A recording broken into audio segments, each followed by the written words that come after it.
Hey guys, welcome to Cricket Fanatics magazine. This is your daily show. I'm your host Khalid Mohidin, and this is the show where we talk about all the major talking points in South African cricket. I had the privilege to be able to watch a game that I saw some of my favorite actually players perform, and a lot of the guys on the channel actually have called for these guys to get into the Proteas side. Now, I watched the game between the VP Blitz and the Knights at Newlands. A fantastic game, I think. It was a game dominated by VP completely. Even though the Knights won the toss, it was something that I thought they should have maybe bowled first. With the attack that they have, the pace that they have, with the conditions in the morning, I thought it would maybe be a better decision to obviously bowl first. But they just chose to bat and they struggled. We know what happened in that particular match. We know what happened in the first innings. They really were basically skittled out for 111. So it was something that I don't think necessarily was something that we can really cheer about from their perspective. But from a Western Province perspective, it was top class stars all around. I mean, one particular man really stood out. One particular man really showed what he's capable of, and that is Tony de Zorzi. Now, I've been speaking to you guys a lot about Tony and where I think he should be, where he should be playing. And I've said many times before that I think he's destined for the Proteas and he's on the verge of becoming a Protea. Now that's something that I really want to see happen very soon. There are a couple of guys in the Proteas setup that I think he could maybe replace. But that 300 from him was not only just a great score to help his side win the game. It was the whole approach to his 300. He stuck in, he dug deep when he needed to, he attacked when he needed to, he did a couple of sixes as well.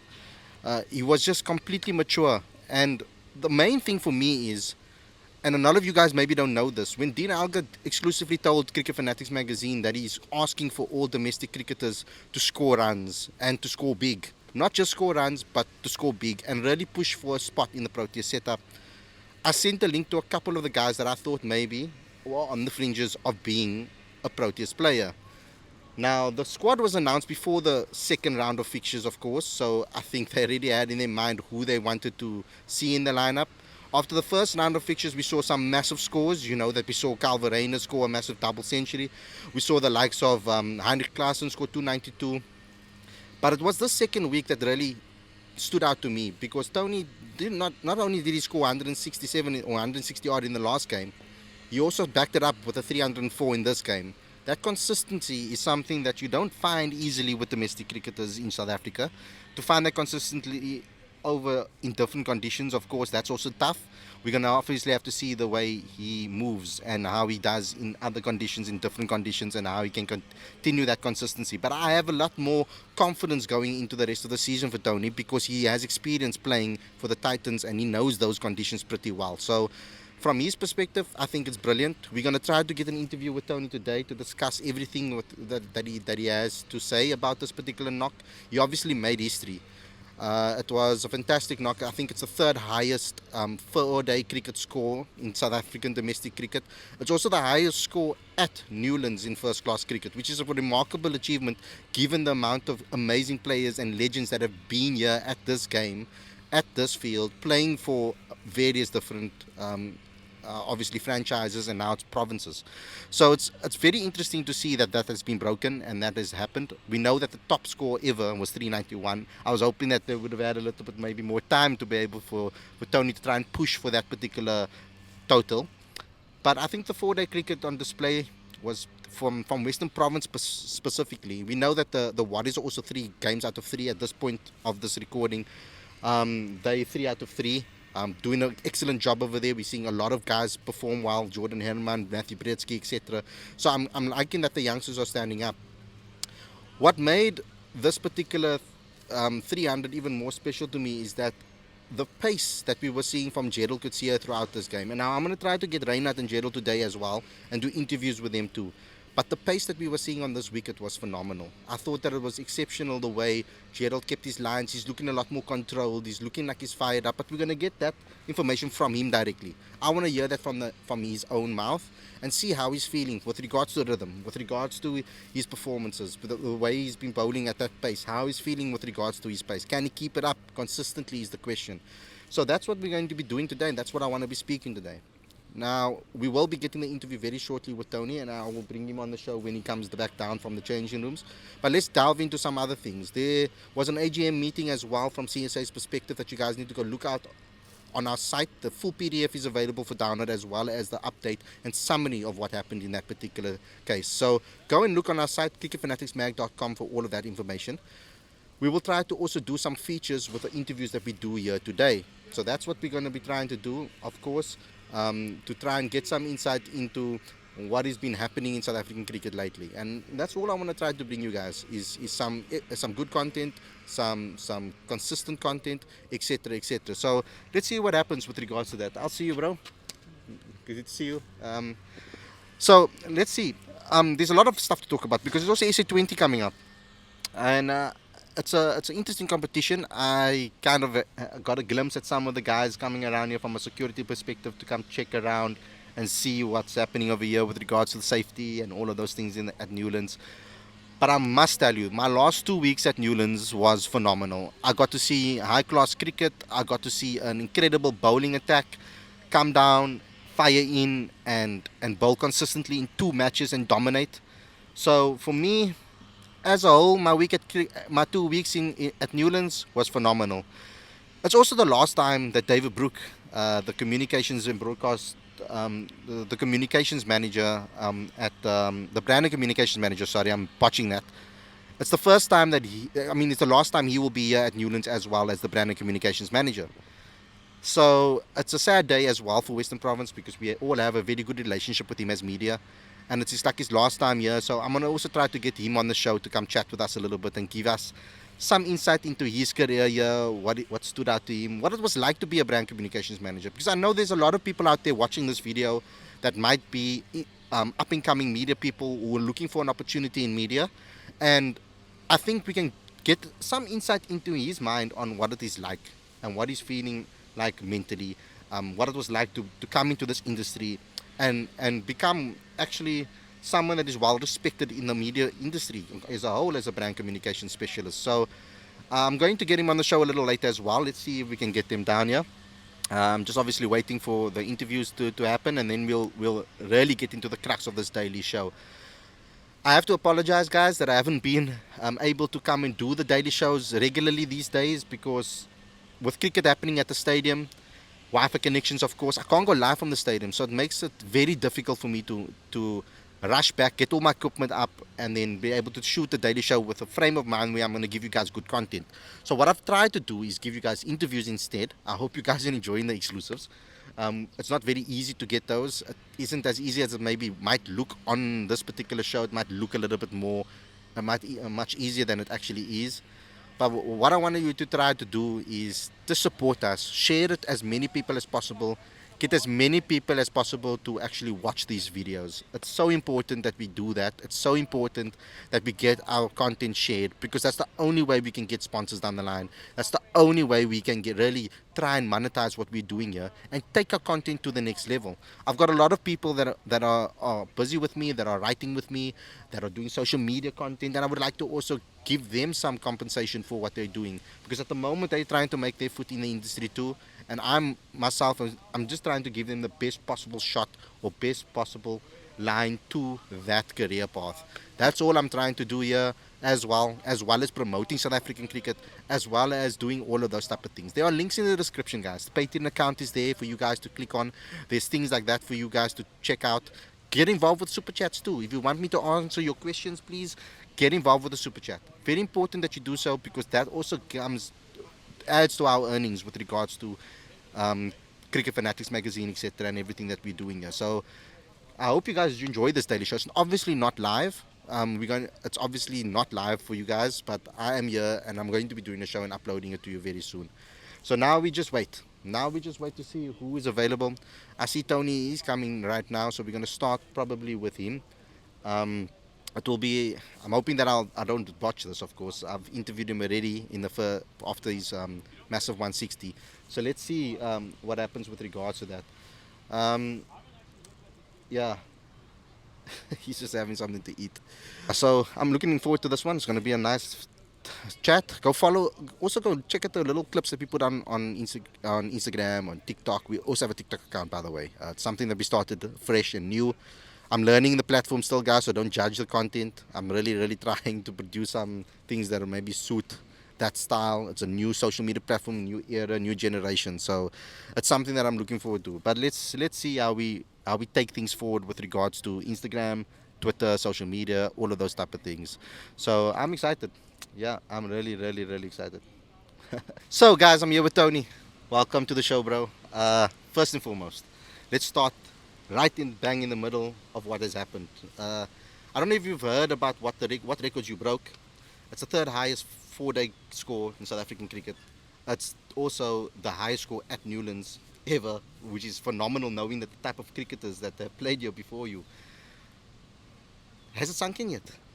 No, I think Brahm actually asked me on the side of the field if it had, and I still said no. I'm not too sure. I don't think it completely has. Obviously, I'm still coming to terms with some of the things that I achieved. I don't know all the records, but it's pretty cool. But yeah, I guess I'll just have to try to take it in my stride. But how do you score 300 like that mentally? Where was your mental space with regards to that? Because I mean, you go 100, then it's 150, then it's 200. You spoke about time, batting time, and but when it gets to a point where you're already hours and hours out of the crease, do you still think like that mentally?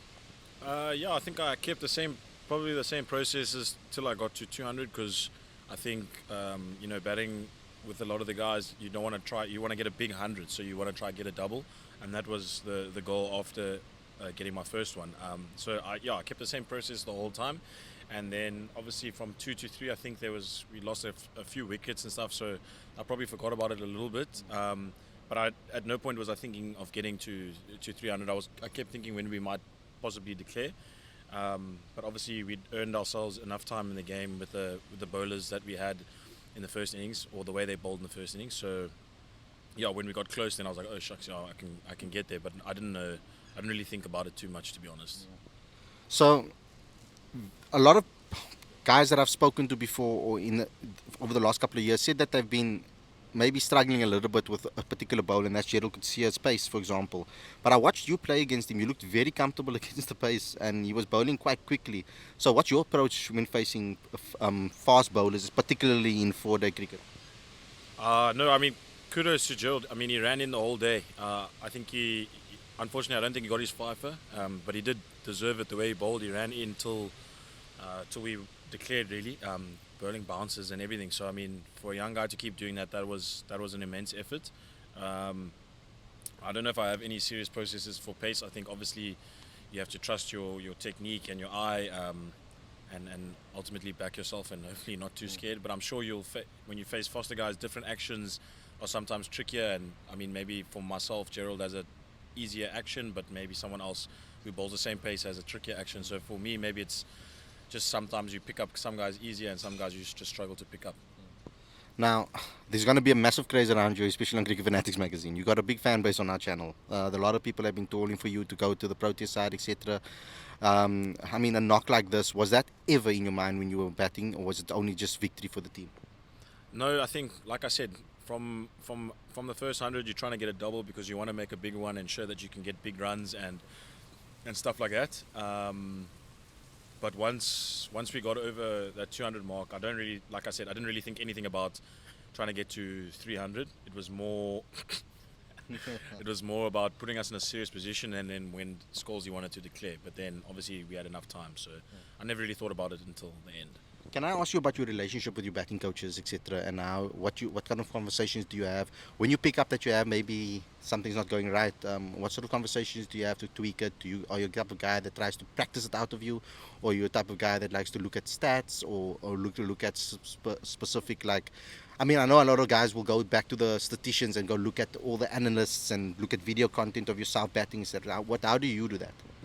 I speak to a few guys. I mean, when I was a bit younger at Titans, I always used to speak to Kriya, and I still do.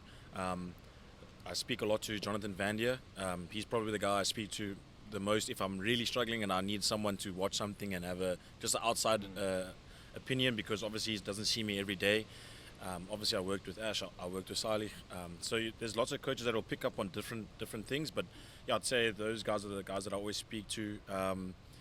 And I think I'm a kind of guy. Sometimes I look too much at technical stuff. And it's if I'm feeling really down, I'll just try watch some videos of when I did do alright and try pick up on small things. But I've also learned, I mean, something Jono used to say and Chris used to say is that batting, you're going to feel different every single day. Like from 100 to 200 on the same day, I didn't feel exactly the same. Certain bowlers who were easier from 60 to 100 were giving me different challenges. So it's actually just really about trying to find out a way how to get runs on that particular day. I mean, I obviously haven't figured out the method 100%, and I'm still learning, as most batters are. So yeah, I think you just try to find out a way to get runs on the day. I think that's probably what I try to do most of the time. So, doing it again, that's going to be the question. Can you do it again? Can you go again? Mentally, how do you prepare yourself for doing that? Do you just put it now behind you and just focus on the next game? Yeah, I think luckily we've done it in 3 days because of the bowlers we have. So I'll have probably extra few more days to really enjoy it. Look at all the things that I've achieved, enjoyed with my family, my girlfriend, my friends, and then yeah, after that it's a new competition, a new format. So it's pretty much done now. So yeah. You take it, you take your photos, and then you get on with it. And then, like you said, you have to try to do it again. And your recovery wise, because I mean 300 is not easy to score. You were ages out in the middle. I spoke to you about your recovery after the 160, etc. But like, was this harder? Did you feel different, or did that kind of prepare you for this? Yeah, I think last week actually did prepare me because, like I said to you, I was cramping a bit. Yeah. But our physio and Dieter was saying that you don't really train to bat for long. So yeah. Obviously that had conditioned my body. So today or the last couple of days was a little bit easier. Mm-hmm. Yeah, I'll have a few slow mags, couple beers, and kind of take it from there. Ice bath. Our physio, like I said, has a few fancy machines that seem to work. I don't know if it's placebo, but I think they work. So yeah. Tony, thanks a lot, man, and good luck for the rest of the season. Thanks, no problem. So, guys, next, I'm going to be chatting to someone that I think really put on a great performance today, despite the fact that his team lost. But what stood out to me the most is the way he performed against this bowling attack. In my opinion, this is probably the best bowling attack in the country currently, with regards to the experience, with regard to pace, etc. So it's a guy that I've been waiting to talk to in person for a very long time. I've got Raynard with me. I got Gerald a little earlier already. So Gerald, Raynard, come sit with me a little bit. Welcome to the show, brother. Thank you very much. Good. For having me. No, awesome. So I sent you a little link not so long ago with David. When Dean Alger spoke about, you want to see big runs being scored, and I loved your reply. You were humble. I loved your reply. But at that time you weren't in the team. You got your opportunity now, and I know it was a bit tricky for you in the first innings, but that second innings to bat the way you did with when the chips were down, I think it was phenomenal. But talk me through that innings, man. It was phenomenal to watch from here in person. Thank you very much. Yeah, it was actually quite an emotional innings for me. Having not played the previous 2 games, obviously I want to play in the side. So it was a big game for me to show what I'm capable of, and I actually thought the Western Province team bowled really well, especially with the new ball. They've got some good bowlers, and yeah, it was just about, for me, it was just watching the ball as well as I could for as long as possible. Yeah, it was a phenomenal knock to watch because I loved the way how patient you were and how you faced. It didn't matter who was bowling at you, when the ball was swinging, when the ball was short, etc. You seemed to handle yourself quite well. Now there's been rumors, of course, about people talking about, you remember when you were scoring so consistently and people were talking about this Bloom nonsense. Yeah. You did it today. I mean, has that ever crossed your mind, conditions and oh no? Do you listen to that criticism? I've heard it quite a lot, but it didn't bother me at all, to be honest, because this is only the second time I've played in Cape Town on this field, as well in Red Bull cricket, and in Joburg I've only played twice, and in Pretoria I've only batted once and I scored a 50+ score. So it didn't really bother me, but I think when it sinks in, I'm going to be really happy that I did score 100 away from home. So maybe the people can say a little bit less now about it. I hope so. So I mean, the transition now. What's next for you? What are you aiming for? Is it now just to keep your spot in the Knights team, and how are you feeling about you already told me actually how you're feeling about the fact that you're back in the side. But what is it for you now? What do you look at? What do you aim for? Is it just focus on the Knights at the moment? Yeah, definitely. I think the most important thing is, as a batter, is your team needs to win games if you want to go any further anyway. So it's about putting in performances to make your team win, and then the rest will take care of itself. It's onto one day cricket now again, so I'm really excited about that. And then we'll see the Red Bull cricket a bit later again, I think in February only. Awesome. I've spoken to a couple of batters that have scored big. They all gave me different reasons for the why they score big, or the different techniques on how to score big. Jordan Herman, for example, I chatted to him last week. He told me that he loves batting so much. That's why he loves the first class cricket, because he can actually go out there and bat. That's the way he can bat the longest. So I said, that's a very basic way of thinking of it. Then I spoke to Tony, and he told me he spoke to Aiden, and he spoke to some other guys as well, and he said, no, bat time. So bat 30 minutes, bat hour, bat 2 hour. Then I spoke to Ash and some other people that spoke about the fact that you don't look at the score, you look at beyond the score, and that's how you focus on scoring big. Rather look at 140 rather than 100. What is your method to bat long? Difficult conditions, you're facing swing, pace, all of this experience. What is your method to bat long? I think mine is actually very similar to Tony. For me, it's about batting time. I actually had a boxes that I ticked in the change room. It was just about getting to drinks, then getting to lunch, getting to the next drinks. Because I feel like as a batter, if they're going to bowl badly to you, you're going to score anyway. So it's about watching the ball and trying to bat as long as possible, because it will get easier, the bowlers will get tired. And at the end of the day, you want to bat after tea, because that's where you're going to score most of your runs. But is there a technique? Do you talk to the person in the middle, or is it a mental thing where you close? Because I saw you run off quickly. Was that just because you had to go to the toilet or something? Okay. I thought maybe you had to a long stay in the mirror and maybe you had a little talk to yourself. I was actually very nervous when I was on 96. I think that's the most nervous I've been before 100 in my whole life. So yeah, I'm very glad I could get past 100. So do you speak to the guy in the middle to get your mind clear? Do you speak to yourself? Do you have a conversation with yourself? How do you clear your head to be patient? Like, how do you force yourself to be patient as a youngster? Because that's a good tip for other youngsters. I would say mostly I speak to myself. I try to keep it very basic, because I put a lot of work in the nets on decision making and which shots I'm going to play. So when I get in the middle, I feel like my body would react. If I watch the ball very closely, I would make the right decisions and I will move correctly. So for me, it's just important to switch off, and as soon as you start running up, just to watch the ball as carefully as I can. You see, guys, talking to yourself is not always the sign of insanity. Sometimes you need to talk to yourself. But Raynard, thanks a lot. I'll chat to you very soon again. Is your finger okay? Yeah, good. Just a little bit sore. Okay, ice and etc. Okay, cool. Chat to you soon, bro. Yeah, no problem. Okay, next we got someone that something significant happened to him when I met him the first time. And I didn't speak to him about it purposefully. And he might have thought, hey, surprised that the guy hasn't spoken to me about this. Welcome, Gerald. Good at you, man. Good. You were bowling quick today. I mean, not today, but throughout this game, you were bowling really quickly. How are you feeling with regards to your pace, your rhythm? I mean, you've got a big tour, which I'm going to speak to you about very soon. Yeah, I mean, what I bring to the team is pace, so I always try to do that to the best of my ability, to run in with intensity. Yeah. It was we had a tough morning, the first morning, but the pitch actually flattened out nicely. And yeah, I mean, to do something in the game, you have to come with intent. Otherwise, it's just a dead rubber out there. Now, are you a type of bowler that learns from the opposition bowlers and the way they bowl and their approach when they bowl?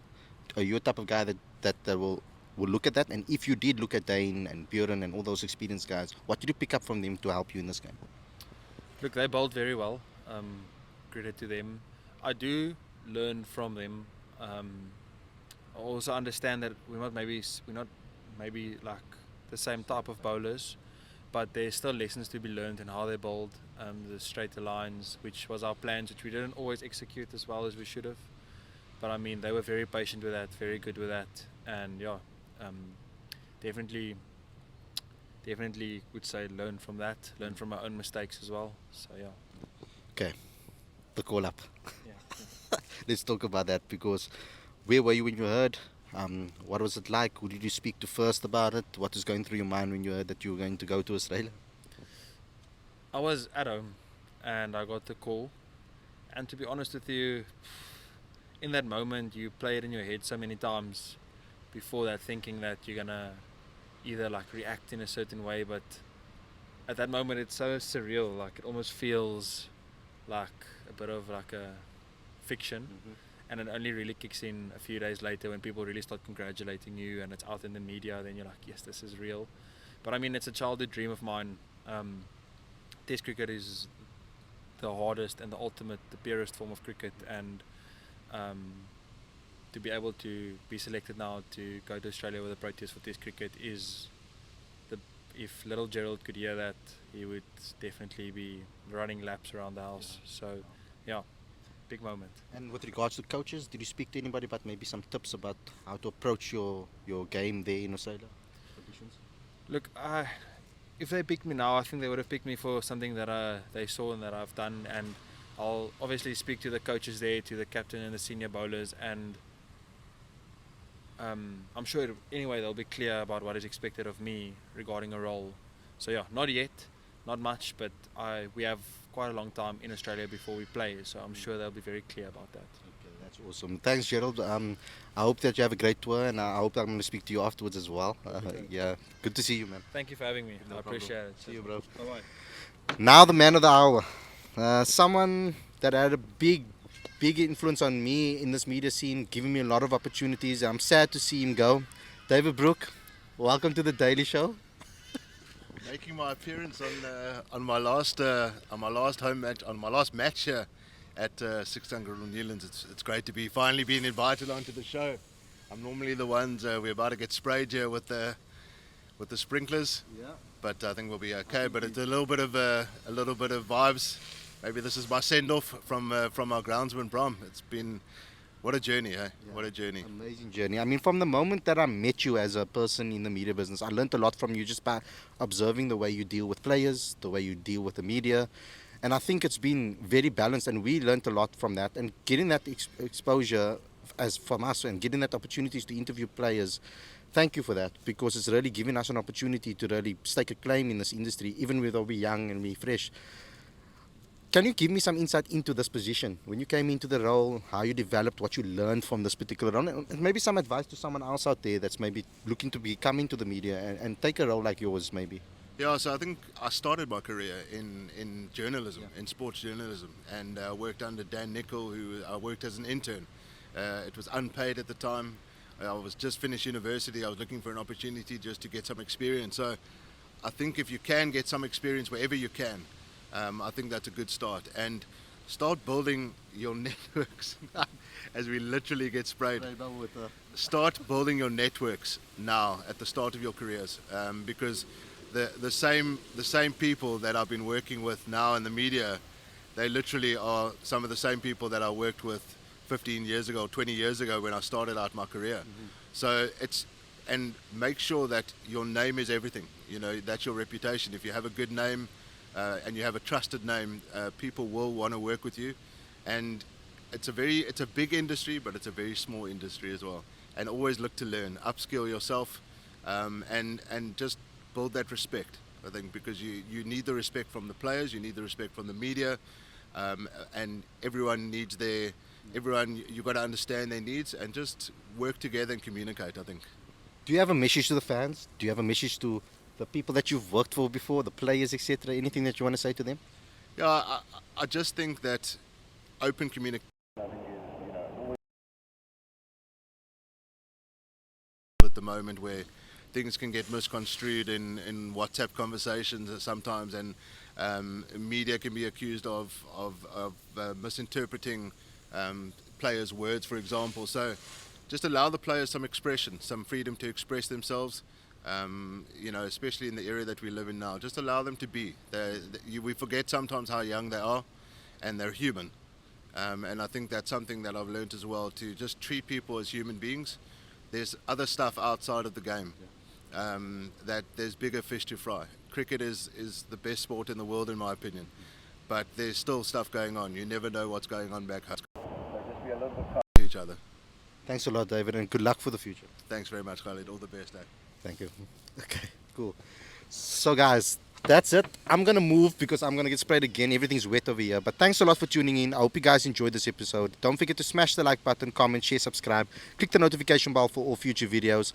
If you want to help us promote and South African cricket and grow South African cricket, please get involved. I'm gonna get wet over here. Thanks a lot for watching, and I'll see you guys very, very soon. Peace out.